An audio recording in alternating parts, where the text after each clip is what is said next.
Abaana ba Katonda nange ntwala omukisa guno ate okubaanirizaako mu linnya lya Mukama waffe Yesu Kristo. Amina. Amina. Amina. Mukama yeebazibwe olw'ebyo by'abasobozesezza okutuukako. Tebiba byangu nnyo era kiba kisa kya Katonda ekikusobozesa okubeerawo ne tubeera wamu ne tugabana obubaka buno. Bangi oluusi abandyagadde naye embeera ensi eno si nnyangu nnyo, naye ekikulu kiri kimu, bwe tuba nga tusigadde tussa kimu ate nga tukyanyweredde ku Mukama waffe, ekyo ekisingira ddala obukulu. So n'olwekyo manyi ntera okugamba abakristaayo nti nze sikitwala for granted nti someone has to be there. It's never. Yeah. So Mukama tumwebaza babanga ffe atusobozesezza ate okukomawo. Katonda akola bingi ebyewuunyisa, naye ekimu ku bisinga okwewuunyisa kwe kuddira ye kakkanye nze nsobole okumutegeera. Katonda ng'alokola omuntu tajja ku level ya muntu. Katonda ng'alokola omuntu akka wansi. Singa yali asigadde ku level y'omuntu, omuntu yandibadde asobola okusigala ng'awa Katonda ekitiibwa, kubanga tukyogera nnyo, yafuuka njogera nti tya ekitonde omuntu. Naye ng'anaalokola kyamugwanira ye akke wansi nnyo. Oli yayimba oluyimba yanzija mu bitosi wansi. He brought me out of miry clay. And so how could he bring me out of the miry clay? He goes past and goes beneath to exhume me. Bwe kibanga kyekigambo kyensobola okukozesa okunzijayo eyo, Katonda ayitawo nnyo. Eyo y'ensonga lwaki oluusi biri ebya ndowooza Zabbuli eya 5 olunya olw'21 bikola amakulu nti ebyo wabikola n'olowooza nti nenkanankana naawe, n'ensirika n'olowooza nti nenkanankana naawe. Naye kiddira eri nti ffe tuyinza okwerabira Katonda waffe. Tukyali ku kyokuyiga ekiriko omutwe ogugamba nti amaanyi mu linnya erya Yesu. Katusabe. Katonda w'ekisa n'okwagala, tukweyanzizza ate bw'otuwadde omukisa okukomawo okugabana ekigambo kyo. Weebazibwe olw'abazaana bo n'abaddu bo abawaddeyo ate ebiseera kuba kwerekereza ku lulwo. Mukama Katonda kyenva nsaba obakyalire ate nga tuyiga ekigambo kyobeera omuluŋŋamya omukulu, nze nzikakkanyizibwe ggwe ogulumizibwe, ffenna otuloge tulokolebwe okuyita mu nnyina Yesu Kristo Mukama waffe. Amen. Amina. Mukkirize nziremu nsome ekyawandiikibwa kino ekyabikolwa by'abatume essuula ey'okuna olunya olw'10, kubanga kye kyawandiikibwa kyaffe, ye key text yaffe. Agamba nti mutegeere mwenna n'ekibiina kyonna eky'Abayisirayiri nti mu linnya lya Yesu Kristo Omunnazaaleesi gwe mwakomerera mmwe, Katonda gwe yazuukiza mu bafu, ku bw'oyo ono ayimiridde nga mulamu mu maaso gammwe. Bw'ebaayo omuntu eyaweebuulwa, ndowooza to slight kwe kutwala omuntu ng'ekipapula, ng'akapapula ekipapula ekitagasa, yali Yesu Kristo. Ekiseera kyali kiyise kinene ng'abaana aba Isirayiri balindirira omulokozi. By the way, omulokozi tatandika kulindibwa baana bano. Okulindirira omulokozi kutandikira ddala ku Adamu ne Kaawa. Ekyawandiikibwa kiri ekiganzi. Omuwandiisi omu yagamba nti Lubereberye 3:15 ebigambo byakyo binene nnyo nti ne muziba abiraba. Lubereberye ssuula 3:15 binene nnyo nti muziba abiraba. Bivaamu eddoboozi ery'amaanyi nti ne kiggala awulira nga bigamba nti wejjeerezeddwa. Adamu ne Kaawa, Katonda mwene Ssaabalamuzi ng'abategeeza nti okufuna baalansi wakati w'etteeka n'ekisa, omwana ow'obulenzi agenda okuzaalibwa omukazi yajja okufa. Bo baakitwala literally. Baakitwala nti omukazi agenda kuzaala omwana. Era bo ne balowooza nti ye Kaawa yagenda okuzaala omwana omulokozi. Mu ssuula ey'okuna eya Lubereberye, Kaawa azaala omwana Kayini. Era bw'amuzaala mu Luzungu agamba nti I have born a man of God. Oluganda bw'ayogera wano Lubereberye ssuula 4 olunyiriri olusooka agamba nti Adamu n'amanya Kaawa mukazi we, n'abeera olubuto, n'azaala Kayini, n'ayogera nti mpeereddwa omusajja eri Mukama.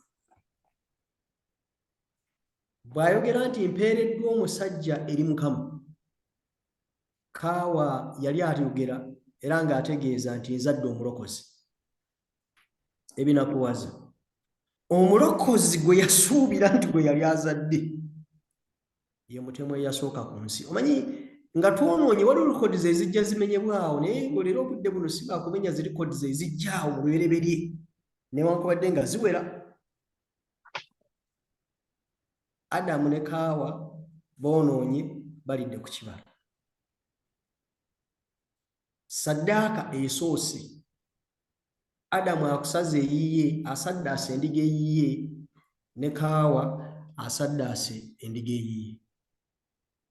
Bafulumya olusuku lwa Katonda. Kye baasooka okufuna ekirabo ky'omwana.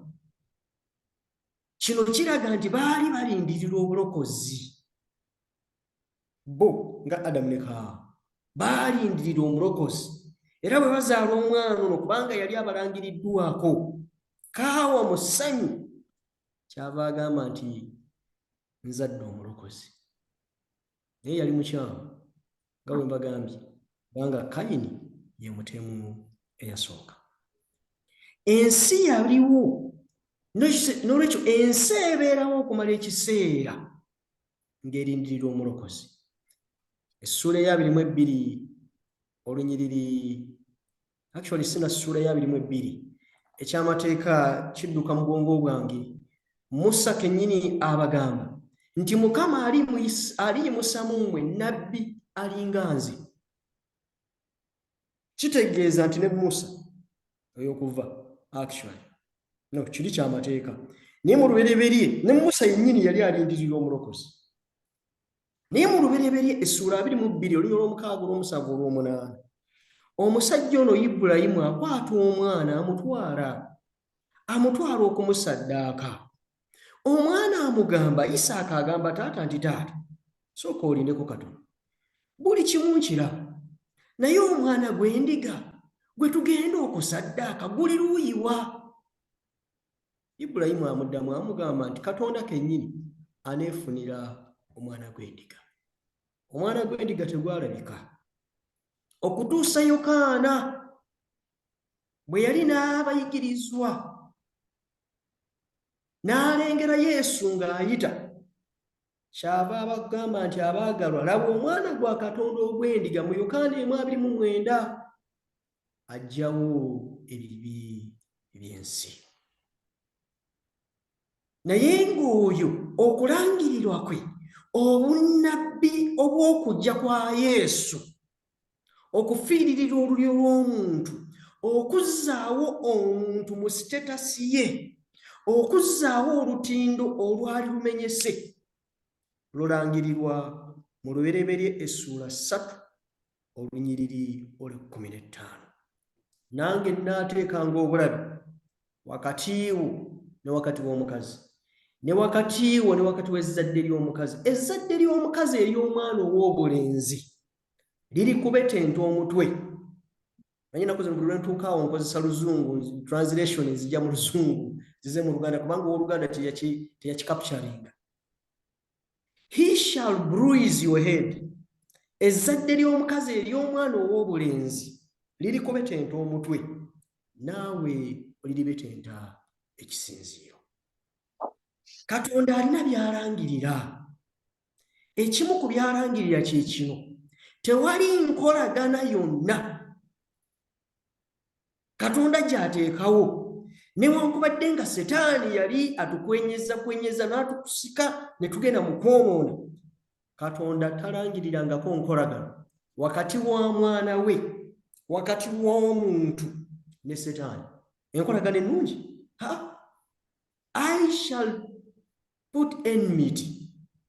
Nange naateekanga obulabe. Katonda alangirira bulabe wakati wange ne Setaani. Doge mazima. Alangirira bulabe. Si kintu kirala kyonna. Kati ate bw'atuuka n'akulaga amaanyi agali mu linnya Yesu, awo wennyini, kubanga Yesu wakusaanyaawo. Yesu wakusaanyaawo omulabe, wakuzikiriza. Kyava akozesa statement nti liri kubetenta omutwe. Sirabangayo gwe babetense mutwe n'asigala nga mulamu. Olunaku olumu twafuna ekizibu ng'amaka nga tuli ku kkanisa eyitibwa Mount Olives wali e Naalya. Waliwo omwana gwe baali baleese awumulire ewaffe. Kakati geeti eyo, geeti y'ekkanisa zino ezislidinga, baali ne kawala kaffe, teyaliiko kasitoopa. Bwe bagisika bwe bati ate nga mu kyuma kino evaamu, bwe bagisika bwe bati mbu baggulire pick-up eyali ereese materials, olwa force gye baali bagitaddeko, geeti eno nedda neekuba omwana oli Rita omutwe negubetenta. Amazima gali nti Rita yafa. Lwaki yafa? Kubanga omutwe baali bagukubye negubetenteka. N'olwekyo bw'alangirira ekyo, so nate kambategeeze, kawala kaffe yakakubamuko mu kigere, naye tekalina gundi yali awo. So Katonda bw'alangirira nti ali kubetenta omutwe, naawe oli mubetenta ekisinziiro, alangirira amaanyi, divine power eri mu Yesu Kristo. Naye tumuwulira omwana w'omuntu muzibu, ekitonde muntu kizibu, kuba mu byonna nakikoonyeeko nti Katonda ky'ataawa muntu kyali kimu, kwe kusinzibwa.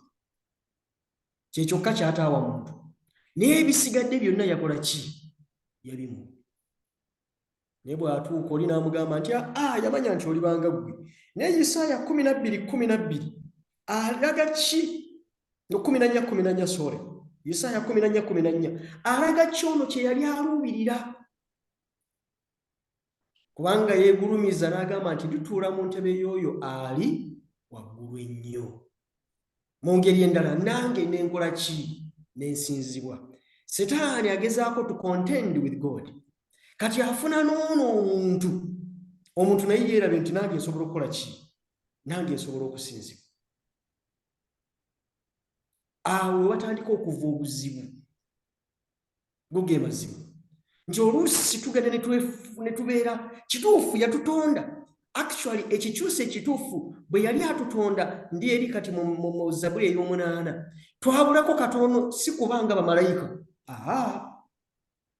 Katonda ng'atonze omuntu amubuzaako katono kwenkanankana ye tanga malayika these are messengers nti ne bwe twagwa bamalayika basigala baweereza ba muntu eyagwa. That is the most unique thing. Omai Katonda bw'atuyita the apple of his eye emmunye y'eriiso lye to mean my most beloved akitegeeza goge mazibu ffe be yatonda mu ngeri y'enjawulo ate y'ekyewuunyo kyekyo kyekituufu naye bwe tujja ne tuseebengerera tutandika obutalabawo Katonda w'alina okuba ffe ebiseera ebimu ne tuyimirira mu kifo kya Katonda ne tugezaako okukuubagana n'omutonzi era omulokozi. Abantu bano nga beeyongedde nga banyinyitidde mu bukaafiiri bwabwe, omulokozi agenda okutuuka nga n'abaali beeyita abategeera Katonda bali mu byabwe go nga ge mazimu. Baali batandise okwenonyeza ebyabwe, bagamba nti power corrupts. Bwe baatuulanga mu bifo ne baweebwa ku bitiibwa, ebifo eby'ebitiibwa, naye nga Mukama yabawadde omukisa okubituulamu, ne batandika okuseesetuka mpola mpola okuva mu buvunaanyizibwa bwabwe obw'okukulemberamu abantu nga baboolekeza Katonda.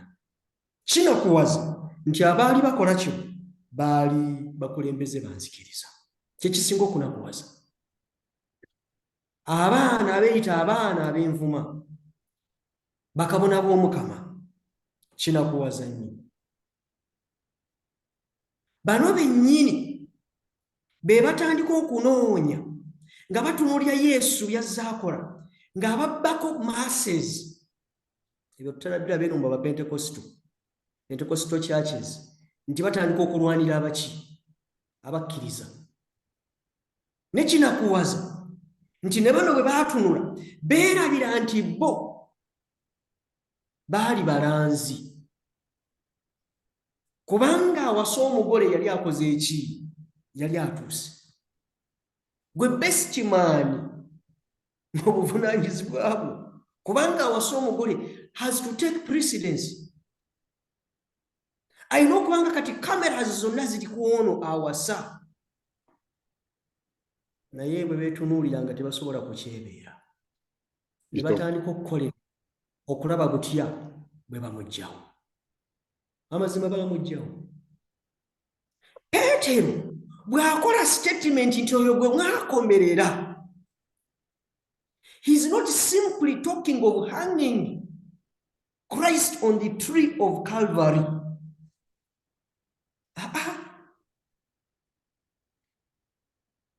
Kyawandiikibwa mu kyamateeka agamba nti akolimiddwa oyo awanikibwa ku musaalaba. You can imagine the shame. Naye Peetero kyagezaako okwogera gye bali, kuno tekwali kukomerera bukomerezi, wabula agezaako bagamba nti biwaanu njogera ku Yesu ono ayimiridde wano mu maanyi ag'oyo gwe mwasaanyaawo, in the power of the one you destroyed. Abantu bano balowooza nti bwe banaamukomerera ku musaalaba ne bamukwata ne bamuteeka mu ntaana, essula ya 26 ey'Amatayo, ne bagisiringa n'ejjinja, beggyeko ekizibu. Kyannaku nnyo. The only one who could come to the rescue of humanity yali talabiddwa, era nga teri amukola ki? Teri amwetaaga. Kinakuwaza Katonda yeebazibwe ku lwa Peetero, kubanga naye Katonda alugende nga Yuda Isikaliyooti. Okkirize nkooneko katono ku Yuda Isikaliyooti. Omuwandiisi omu yawandiika ku Yuda Isikaliyooti n'agamba nti Yuda Isikaliyooti Yesu gye yakoma okulaba nga obulamu bwa Yuda bulokolebwa, ne Yuda gye yakoma okulaba nga talokolebwa. Omwana wa Katonda Peetero katono naye yayita ku lugwanyi gonga ge mazima, naye Katonda alugende era yali agenze. Naye Peetero ono ng'akomezeddwawo, njagala otunuulire Peetero mu ssuula eya eya Yokaana 21 olunyiriri olwokusatu. Yesu amaze okufa n'okuziikibwa aziikiddwa. Peetero takyalabawo mugaso. Bino eby'ennaku essatu baabalimba bulimbi. Peetero agamba banne, nze ngenze kuvuba. Amazima gali nti bonna abakulemberamu abazzaayo mu kuvuba. Peetero baba bavuba, kumbe oli azuukidde. Kyava ajja n'ababuuza nti abavubuka oba abatabani mukutteyo ebyennyanja? Ko bano nedda. Ko emigonjo obutimba mu buteeke sayidi eno eya ddyo ey'eryato osanga munaakwata. Otegeera lwaki Yokaana awandiika nti endiga zange ziwulira eddoboozi lyange. Yokaana bw'awulira eddoboozi, Yokaana ategeera mukama we, n'agamba Peetero nti oyo nno ye Yesu. Yaani? Ye Yesu. Peetero agwa mu mazzi kubanga awulira ensonyi, naye oluvannyuma avaayo. Peetero bw'addamu n'asisinkana Yesu ono azuukidde, Yesu n'amuzza mu kifo kye, Peetero n'akomezebwawo. Peetero akatambi katandika okuzannya aka Peetero. Peetero n'ajjukira amaanyi agali mu Yesu agagoba ziddayimooni. Matayo essuula ey'omunaana olunya olw'28. Peetero n'atandika okujjukira omukazi eyali alwadde ekikulukutu okumala emyaka 12, amaanyi agali mu Yesu. Nga naye yakola ki? Yawonyezebwa. Luka essuula ey'omunaana olunyiriri olw'43. Peetero atandika okujjukira bwe batambula ne Yesu nga bayita mu Yeriko ne basisinkana mutabani wa Timaayo amanyiddwa nga Battimaayo, naye nga ba okutegeeza mutabani wa Timaayo. Mu Makko essuula ey'e10 olunyiriri olw'46 n'okweyongerayo. Peetero bitandika okuzannya, n'atunuulira omusajja ono atandika okugamba omukazi eyalina abasajja 7 nti ne gw'olina kati si wuwo, naye ng'ate tasoose kutuuka wa mukazi ono.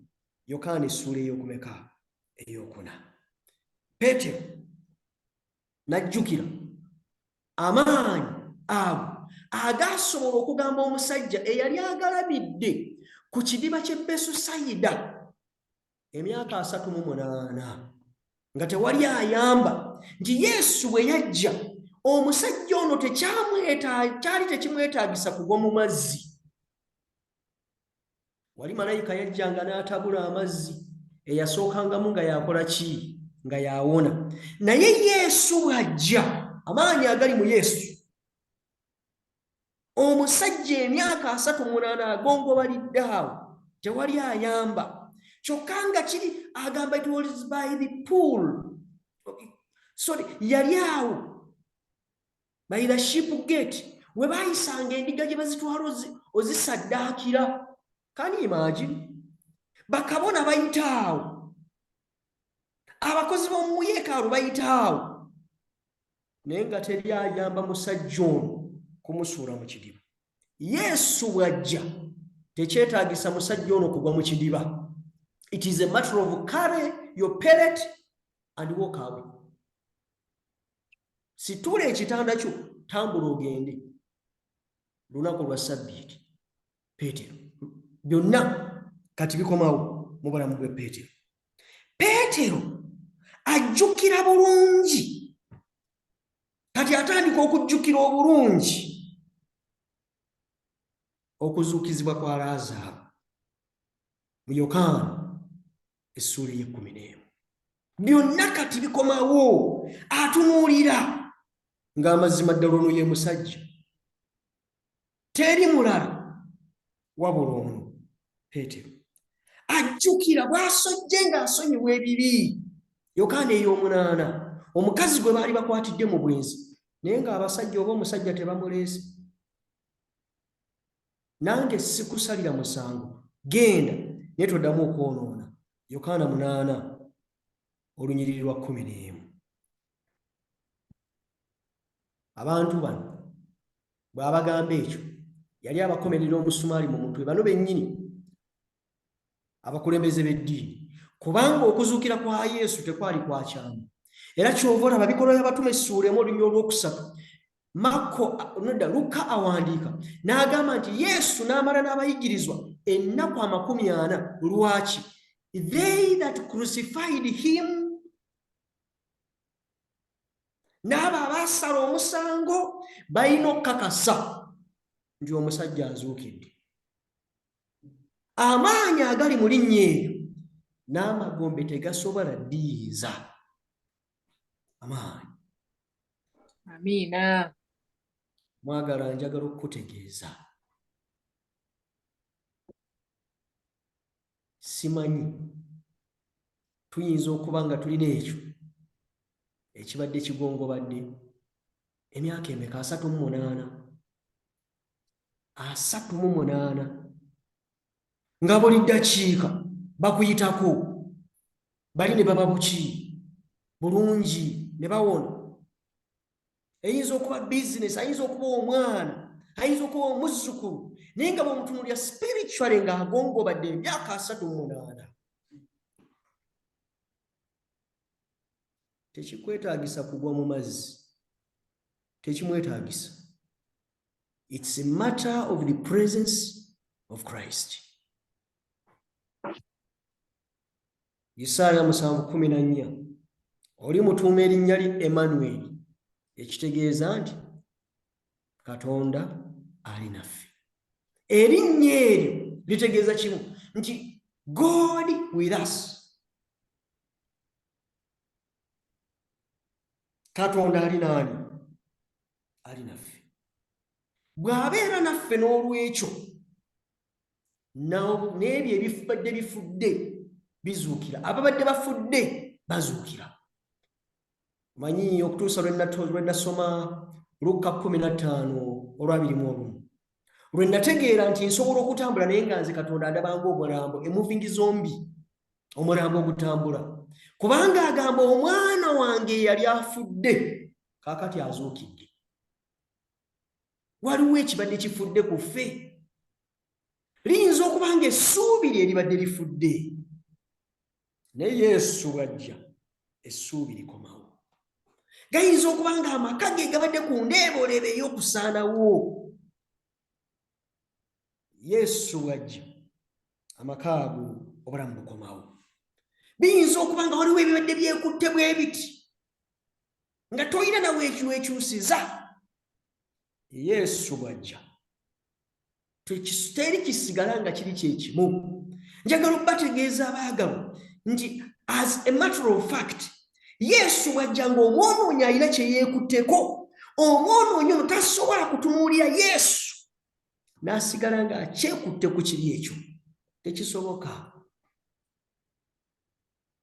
Erinnya Yesu ly'essuubi ly'omwonoonyi. Erinnya Yesu we tujja amaanyi ag'okusaba n'okusiiba. Erinnya Yesu mwe muli buli kimu. Ekisingira ddala ye mulokozi. He is not just a good man, he is the world's redeemer. Erinnya ani? Erinnya Yesu. Abaagalwa, nsaba okuyita mu kusaba kuno n'okusiiba nze naawe tusisinkane Yesu. Wabaawo ebibadde bisobye gwe naye gw'alina ebyasoba mwe mumanyi bwe byasobera. You know, salvation is not for a group of people. No.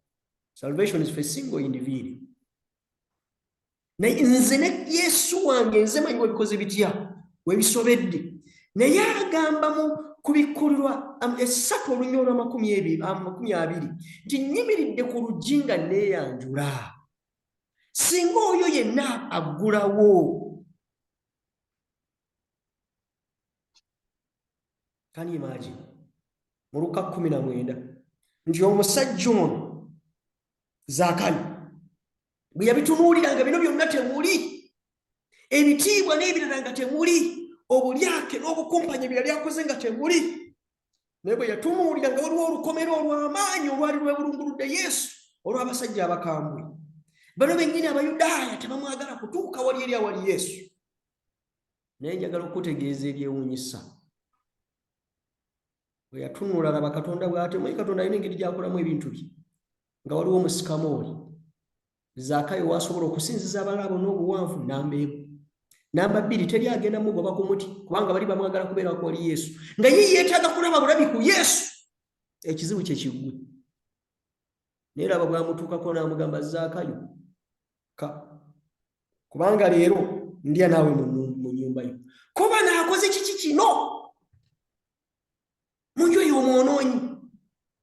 Kyava abadde mu lunya olw'ekkumi nti najja okunoonya n'okulokola ekyo ekyakola. Amaanyi mu linnya Yesu. Ye ajjirira mwonoonyi si mutuukirivu. Olaba ntambula omutwe gwange guli waggulu kubanga yajjirira nze. Lwaki Mukama tabampeera omukisa? Amina. Mukama tatunyweza. Ne tufuna eddembe eryo n'amaanyi ag'enjawulo agali mu linnya Yesu. Kikulu ku myaka 12. Kiki kyempitamu, kiki kyoyitamu ekyo myaka 12? Ngongobalidde awo myaka 38. Biki ebyo by'owulira mu bulamu nga bigongobadde? Nina okukkiriza nti nze naawe bye tuleese leero tulabe nga Yesu asobola okwogera. Situka weetika ekitanda ky'otambula ogende. Amina. Mukama abeere naffe. Mukama atujjuze okukkiriza, atujjuze obwesige gy'ali. Weewaawo tujjanga kuba abajulirwa kyabadde naffe. Katusabe. Katonda ogulumizibwe, otenderezebwe. Yesu nga watukola bulungi okutwebikkulira. Kkiriza amaanyi ago Mukama naffe tusobole okugataapingamu. Bw'abanga Peetero asobola okukyusibwa, bw'abanga Pawulo asobola okukyusibwa, bw'abanga bangi abaakyusibwa, naffe Mukama tusobola okukyusibwa. Bw'obanga osobola okukomyawo obulamu, n'obwaffe busobola okukomezebwawo. Obulamu obwa buli muntu ssekinnoomu, obulamu obw'abaana baffe, obulamu obw'amaka gaffe, obulamu obwa bizinensi zaffe, obulamu obw'ebirowoozo byaffe, obulamu obwa buli kimu. N'olwekyo Yesu nga tujja gy'oli tukkirize. Tweyanziza kubanga owulidde kusaba kwaffe okutamira Yesu Kristo Mukama waffe. Amina. Amina. Amina sebo. Amina nnyo. Amina. Nnyo n'ebigambo ebyo ebituwa essuubi eddamu ebiyimusa ebirowoozo byaffe gye tubadde tuli n'obunafu bwaffe